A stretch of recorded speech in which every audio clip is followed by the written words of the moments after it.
আলহামদুলিল্লাহ, আপনারা জানেন যে বিগত 15 বছর পর্যন্ত জনগণ ভোট দিতে পারেনি। বিশেষ করে স্বাধীনতার পর থেকে এই বাংলাদেশে একে একে বহু শাসন আমরা দেখেছি, মানুষ বহু শাসন দেখেছে, কিন্তু জনগণের কাঙ্ক্ষিত স্বাধীনতা, কাঙ্ক্ষিত যে সফলতা মানুষ দেখতে পায়নি। যারাই ক্ষমতায় বসেছে তারা তাদের ভাগ্যকে নিয়ে তাদের নিজেদেরই স্বার্থ উদ্ধার করেছে।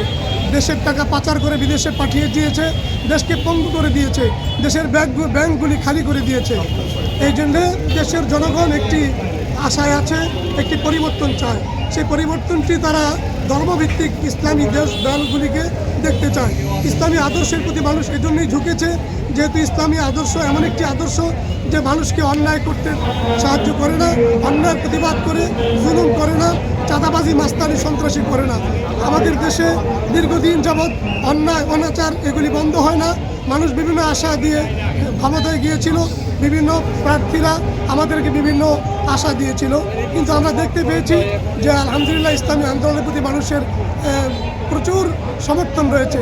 এই জন্য আমি মনে করি অবশ্যই আগামী দিনে মানুষ 80% মানুষ ইসলামী আন্দোলনের পক্ষে ভোট দিবে, হাত পাকা মার্কায় ভোট দিবে। আর আমি আশা করি ইনশাআল্লাহ 80% মানুষের ভোট পেয়ে আমি বিপুল ভোটে আগামী নির্বাচনে ইনশাআল্লাহ হাত পাকা মার্কা বিজয় হবে, আমি ইনশাআল্লাহ বিজয় হতে পারবো। আর আমি ওয়াদা করেছি যদি আমি বিজয় হতে পারি ইনশাআল্লাহ আমি আমার বাজেটের শতভাগ কাজ করব।